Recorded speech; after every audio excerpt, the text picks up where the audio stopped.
Welcome to Morning Number One. Welcome to our studios, Rishabh. Thank you, Disha. Thank you for having me here.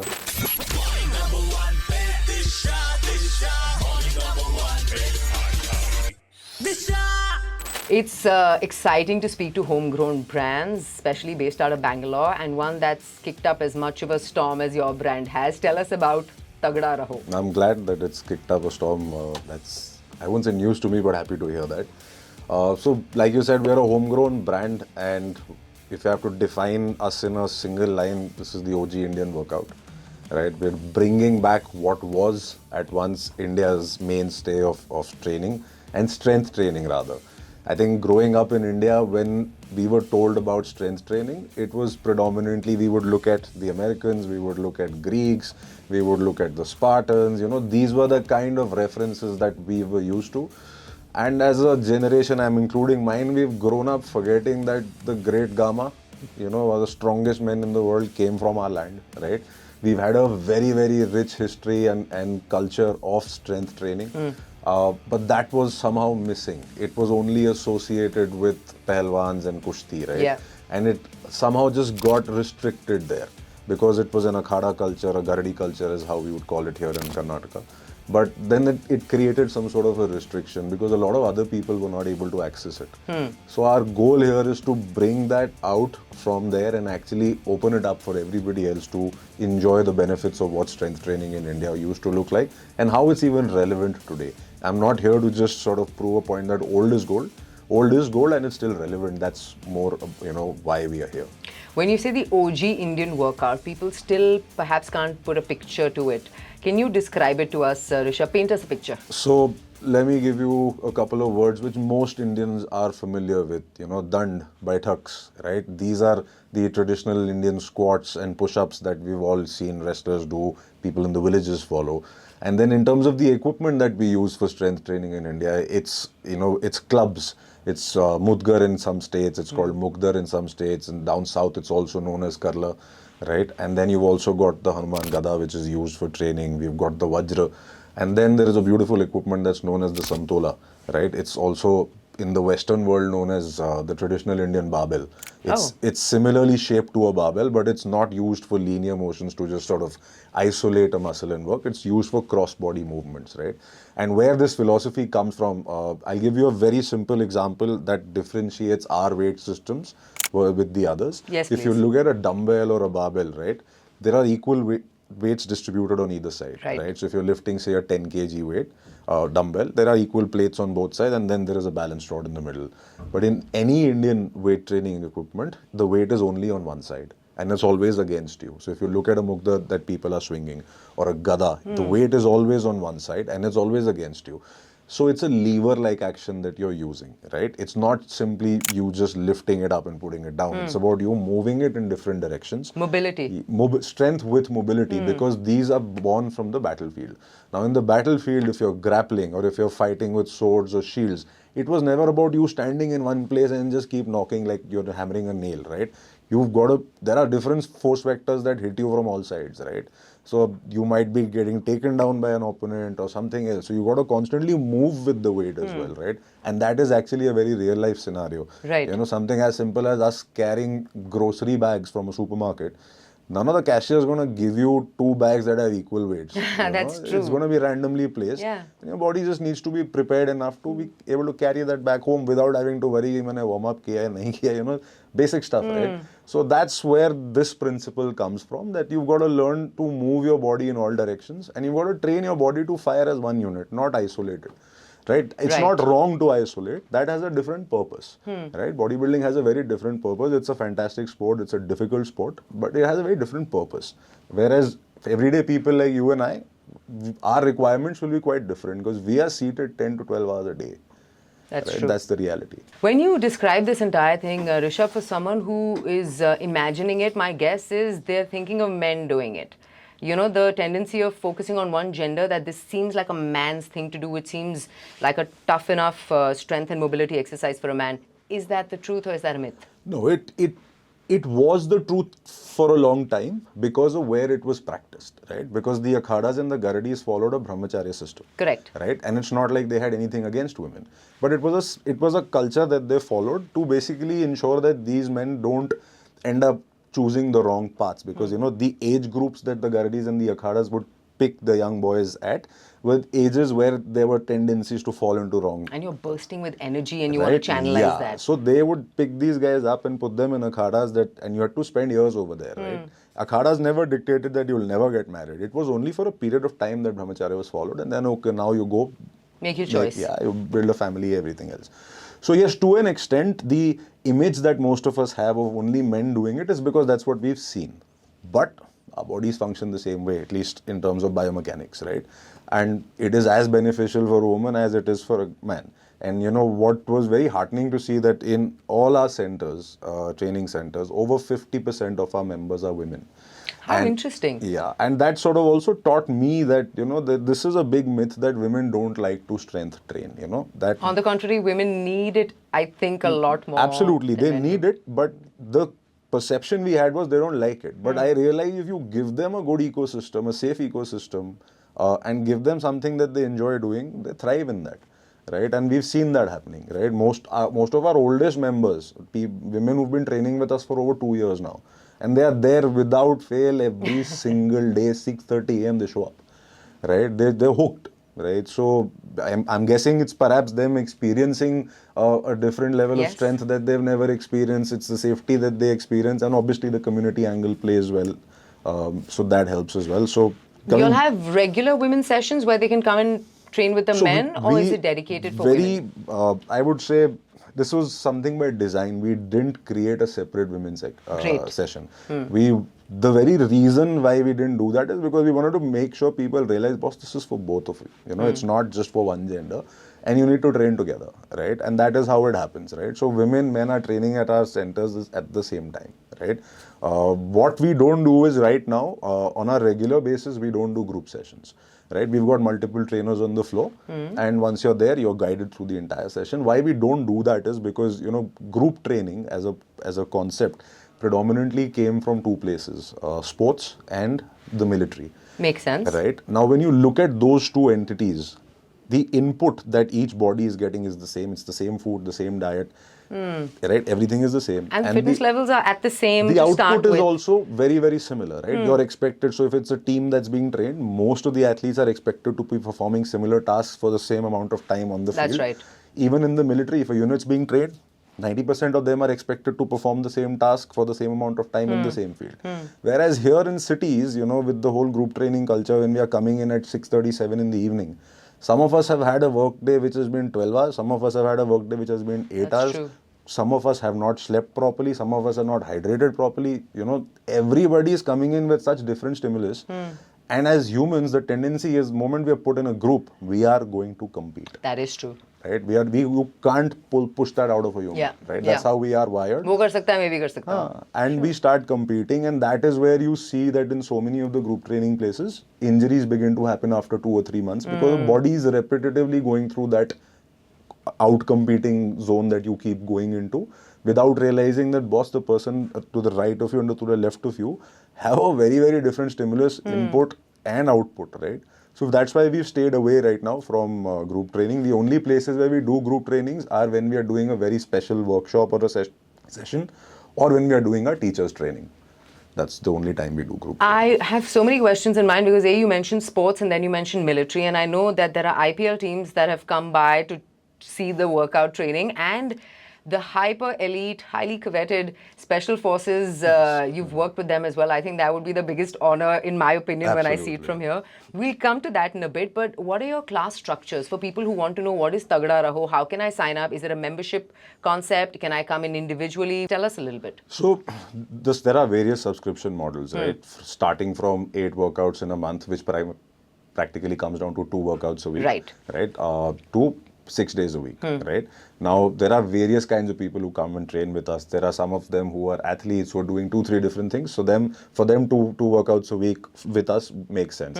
There are some who work out only with us. Right. So they come in 5 to 6 times a week, right?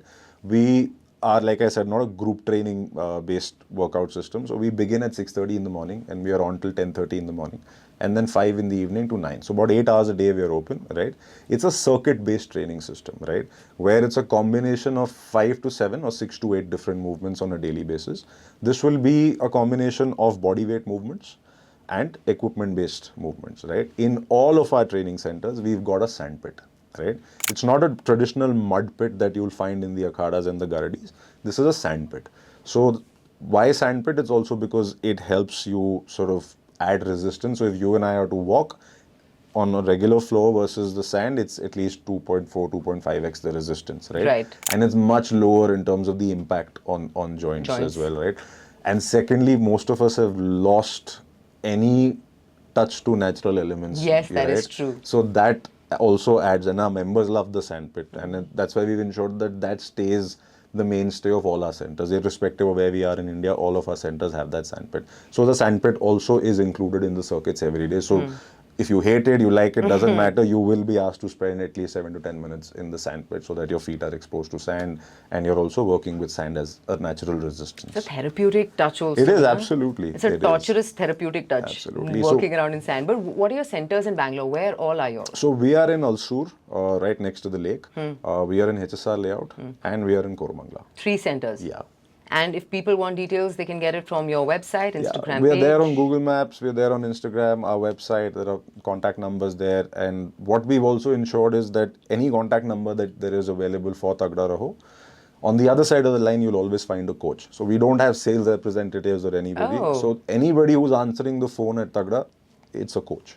So you've got a technical doubt, you've got fitness related questions, nobody will have to give you another time saying, let me escalate this. No, there's always a coach on the other side of the line. They will help you out with whatever information you need.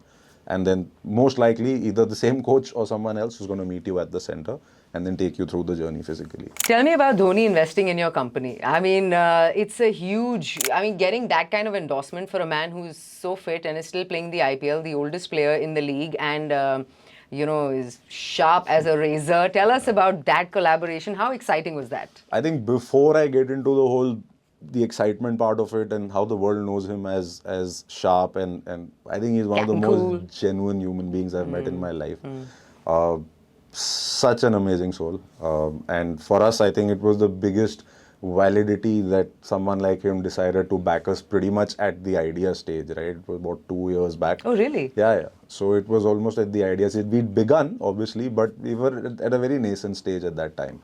And we got talking, multiple conversations, obviously, that happened. But there was always that thing of uncertainty whether someone like him would even think, because it takes a lot to actually lend your name to a fitness format. You got to right? really believe in it. Yeah, and especially from an athlete, right? And that's why I say he's one of the most genuine people I've ever met. And truly grateful He's for damn that. tagda, yeah? He is. Dhoni. He's an ox, strong as an ox. Yeah. So was he drawn to the fact that this is India's most traditional, authentic workout? Does he do it himself? Has he tried it? Yeah, in fact, he has a lot of our equipment, and he does use it, I think, predominantly at the Jharkhand Cricket Association, where he generally goes to train when he's back home. That's where he trains with the equipment. I remember him talking about the workout and sharing with us that, today's day and age, a lot of the athletes are building strength but losing mobility, and that's why you see so many injuries also happening. And when he started using our equipment, he realized that there are a lot of smaller muscles and stabilizer muscles that get activated, which result in a big sort of progress when you're seeing that on field. So that was his sort of understanding of why it worked. And obviously he's super strong, right? So he enjoys working with heavier clubs as well. And he's an investor, he's a brand ambassador, he's a believer essentially in Tagda Raho. I think for us just to have him back the ideas was more than enough, apart from the fact that yes, when people land on a website like this and the first face they see is of MS, it makes a big difference because you are, and in this case you as us, we're trying to revive a culture. Right, and it takes a lot to do that, because a lot of times in our own country, our own people tend to think that this is outdated. Why would you want to do that? Right? There are gyms available now. So when something like that happens, and a face that's so recognizable and a face that's so believable, carry so much of trust with it. When that face decides to show up for you, I think it's not just a boon for us, but also for every other brand that's trying to build in this sector. Every other brand that's trying to work towards sort of reviving this format, I think it's a boon for everyone. Tell us about the Special Forces, Rishabh. That's another big star on your shoulder and your chest. Yeah, so that honestly was more than a dream come true. You know, you've always looked up to these men. I come from a Fauji family, 3 generations, so I've known men like these up close and in person. But to have been called there as an instructor was very, very special. That's crazy. I think what stood out was the fact that for me these are the. Can you tell me which Special Forces? Was it the Garud, Marcos or Para? No, this is the Para SF. So we train with the 21 Para Special Forces and the 12 Para Special Forces. So these are the elite soldiers. Yeah. So these are 2 battalions that we've trained with. As the world knows, 21 Para SF is the unit that had first done the Myanmar surgical strikes, right? So they are known for that. But what was heartening to see was, you know, for me, these are the finest athletes that I've met, because their requirement, you know, to perform in a particular field is not marked by how many runs can you score or how much weight can you lift. Their targets are very different. Their objectives are very different. And at times they've got to do this for 3, 4, 5, 6, 7 days with very little food and still got to perform at optimal level, right? Weird terrains and... Yeah. So what I was initially thinking was, how are they going to perceive something like this? You know, one of the officers was exposed to our equipment and part of our training, and he realized that this is something that can be incorporated for tactical strength purposes as well, right? So when I went there, and I had our master trainer Akash with me, and he's a martial artist as well. So when I went there, what both of us realized was that these are some of the most humble people we've met. Yeah. They are not there boasting about their fitness levels or looking at you with that side eye saying, what are you going to teach us, you know? It does take a couple of days for you to break that ice, because obviously they need to first ensure, are you up to the mark? Why should I learn from you? They earned that, right? So you've got to break that ice with them and show them in a way that I'm here to teach, and the skills that I'm talking about, I think I am one of the best at it, and I can teach you something over here, right? And when they started performing these circuits with us and the movements with us with different equipment, they themselves started to come back to us saying, okay, I can now see how this can help me with firing, how this can help me with rope work, how this can help me with multiple other things. This is like national service, Rishabh. It is. I absolutely take it as that. And the experience of spending a few days with the SF in their areas is something that both Akash and I look forward to. So once we keep ticking off the battalions and we think, okay, which one is going to call us next? So we keep looking forward to that. It's what an enriching experience. These are very special men. Yeah, I think this will stay with us. And whenever somebody, you know, does ask a question about the relevance and the validity of the format, that's all I push forward. Special Forces and maybe Dhoni. Read this. What about these IPL teams that have been coming along and they want to... is it just something they do for fun, or are they discovering No, this so is a... the IPL team thing actually came because of the Lucknow Super Giants. Vijay Daya, who was a former Indian cricketer, was a coach at Lucknow Super Giants.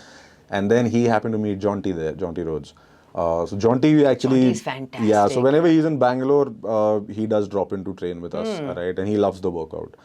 He loves the equipment as well. So they first ordered the equipment from us, I think previous season. Once the equipment was delivered, they wanted us to just give them a few sessions in terms of what's the best way to, of course, you know, utilize this. And that's when I met Jonty. And he was just floored with the workout. And even after the team training sessions were done, he would call me and say, okay, I've got a little more time. Can you come and train me? Jonty being Jonty. Yeah. So we would just go down to the garden at the hotel and train him. So there was him, there was Mone Mokul. So, all, you know, they really, really enjoyed the workout. And what I saw was that obviously being a foreigner, they don't have the baggage of this being an akhada workout. Yes. For them, it's a pure play, functional and strength workout. And that's how they're looking at it. Whereas when I'm working with teams which have Indian coaches, pehle unka wo mindset todna padta hai that, you know, this is, okay, get out of that akhada space for a minute and look at it as a movement and as a format that's going to help you and your athletes build strength, right? So that baggage was not there when I was working with Jonty. So it was much easier to sort of get through. And I guess that's also why he enjoyed it so much. Rishabh, the reason I talk about the SF and the IPL teams and MS and everything else you've done is because I think all this is a reassurance for people also listening that it's across the spectrum that this workout is being considered, is being practiced. You talked about equipment. Now people wondering कि अगर मेरे को घर पे करना है, where do I get this equipment from? Do you all also provide the equipment, sell the equipment? Absolutely. Rental equipment, is that an option? Rental, nahi. We've thought about it, but what happens is if you do rentals, the chances of it coming back a lot of times is too difficult. We are a startup now. You literally need to have another team just chasing people to give it back. So we've not gotten into that. We sell equipment. We get orders from practically every state. I think I can count every state in India from Kashmir to Andamans. I think only Lakshadweep is where we've not served so far. But apart from that, every state we've gotten orders from, get it on a daily basis. I went to your website for people who are confused about what equipment to buy, because that again is a challenge to first understand what is the workout, what suits me, what do I need to buy.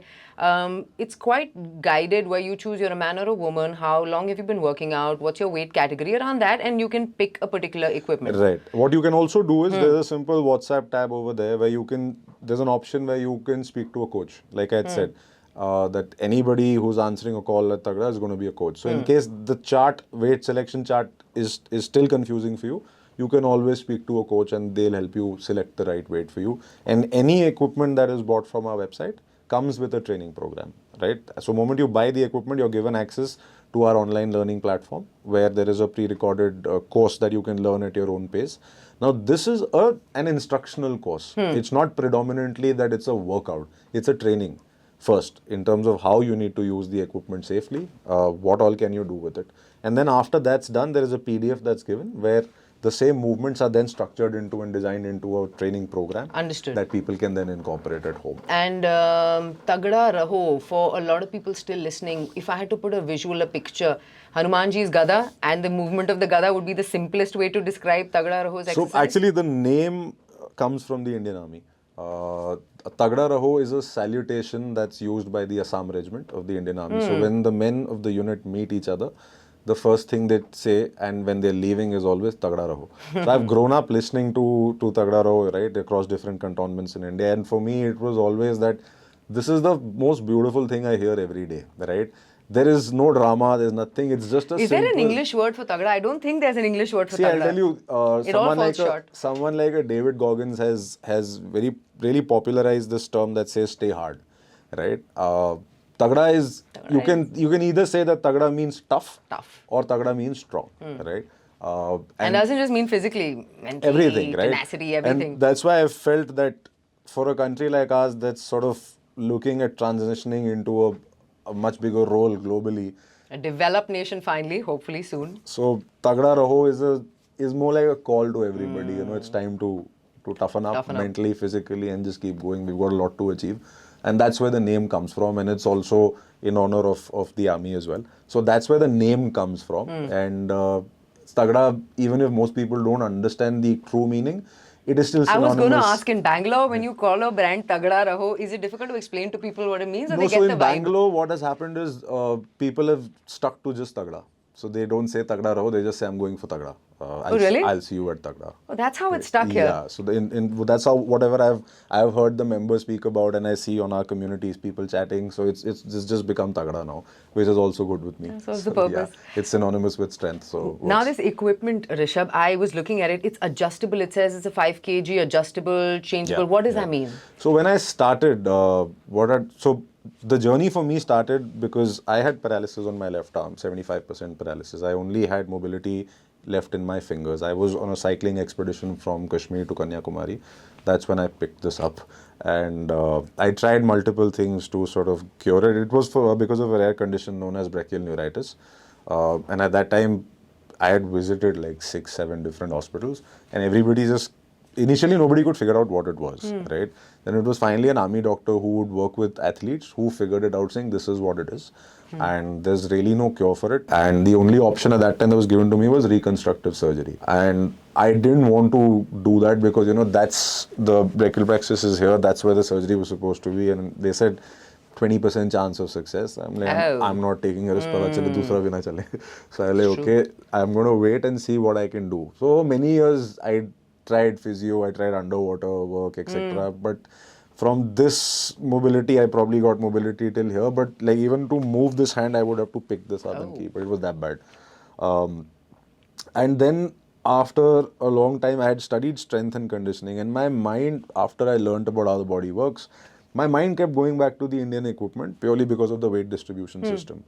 And I realized that, okay, if I can get my hands on this, because of the lever-like action, I can use my good hand to try and stimulate whatever I can with the arm that's not been working. Yeah, yeah. Now, when I tried to find the equipment, I couldn't because it was not available anywhere to buy. So that for me was a red flag saying, okay, this belongs to India. I am in need of it and I'm unable to buy it. I had to find somebody to make it for me. So there was obviously an inconvenience there, right? And I realized, okay, how will it grow if it's not even available? So that's where the first thing started. So I said, okay, I'll make one. So I got it made. And then I realized, okay, now here's another problem, that the way it's made traditionally is the weight that you get is the weight that you got to keep all across. You can't change the weight, you can't change the distribution, nothing. So then I designed and made a very, very basic design change where I basically made it adjustable, where I can shift the weight, I can reduce the weight for different exercise, I can add more weight, and I can even change the grips. Now what happens is, because it's a lever-like action, if I'm adding a shorter grip or a longer grip, it changes the entire lever function, right? So the same equipment can actually give me multiple workouts, and it can also give 3 other people in the family different workouts because I can adjust the weight. So that was the way we sort of brought it back. That was how we launched, because I said, okay, maybe this is one of the reasons why it's not really been popular, because it's not evolved with time. It's not available and it wasn't evolved. Yeah, so I realized that, okay, some changes need to be made, right? And I keep giving examples of yoga as well, that yoga has existed for thousands of years, right? But there is a reason why suddenly 150 plus countries have seen access to yoga. It's because some people somewhere decided to change a few things. Now the purists might call it, no, this is blasphemy, you can't change things. But let's accept it, that yoga became popular because some people somewhere decided to change a few things, make it a little more accessible, right? And I realized that, okay, if yoga can blow up like that across the world, our strength training formats can too, because I have personally seen what it does. Coming back to that point, I got my entire arm back and my strength back. I was going to ask you, how did that happen? When I started using the clubs, right? Whatever lack of strength and mobility that was there, I got it back in 3 months, right? 3 months? That's it. And a good arm? Absolutely, I can lift equal weights now on both sides. There'll still be a difference in size if you notice here and here, because there were years of muscle atrophy that had happened. So that I feel there will be lifelong restrictions. But apart from that, I've gotten everything back, right? And that's when I realized that, okay, boss, this is your purpose in life. You've been sent to bring this back into the mainstream. So that's how it began, and that's how the whole adjustable format sort of began, because I felt it needs to evolve a bit. And being where we and how we live today with lack of space, it just makes it a lot more relevant for people. Is it super expensive? I'm not asking for the exact pricing, but give me a range. We aren't the cheapest. Like, you can get much cheaper options in the market which are made of slightly lesser quality wood. We only stick to shisham. That's the wood that we use, because traditionally, again, how they were made was once you've taken it and you keep them well, they'll outlast you. You can pass it on to the next generation. And that's the goal with us. We don't want to, create... it's not one of those things you keep coming and buying, kyunki kharab ho gaya, ye wo, none of that stuff. Right. So if you keep the equipment well, if you treat the wood well, it'll outlast you. You can pass it on to your next generations, So that's how we keep it. And it's 100% made in India? Yeah, absolutely. All of it? Absolutely. There's no way I'm going to ever outsource this to any other country. What about your classes and sessions? Can people walk in for a single class, or do they have to come for 6? No, we have that option. So we have a single session that's available. That's at 699 rupees. You can come in, you can pay on the spot, and you can... 60 minutes? So that actually depends on your fitness level. The coach will assess where you're at, and if you need more time, they'll allow you more time. If the coach feels you're already pretty fit, then they'll get intense with you. So it can be between 60 to 75 minutes. So it's not rigid? No. Okay. Also, because we are very heavy on our warm up and cool down protocols, right? That itself combined will take up to about 15 to 17 minutes, right? So if you're giving 60 minutes, then a good percentage is to ensure that your stretching protocols are good, and that also allows the coaches to check what's working, what's not working before they get you onto the movements. Okay, so my closing in on my questions, I was going to ask you who is this for, but since you told me you had a paralyzed arm and you brought it back, I'm guessing that opens it up for everybody. Anybody can come in. It is. I'll give you this. Or people with certain injuries should avoid it. Spinal, back. I mean, see, if there are some serious injuries, obviously one has to check with their respective doctors to check what can they do and what they can't. Right now, as part of our system, all our centers have physiotherapists as part of the core team, and that's free for all our members. We don't charge for physio, because what we realized was that what's happening is that in today's ecosystem where people are going to train at a gym, injuries happen. Yeah. You know, that's wear and tear is part of us moving, right? But then the trainer is at one place, then you go for physio to another random place. The physio doesn't know the trainer doesn't know the physio. Both of them are saying, this guy is an idiot, this guy is an idiot, you stop doing this, right? The only person who suffers is the person who's actually training. If he's or she is put out of the workout for some time, that consistency goes.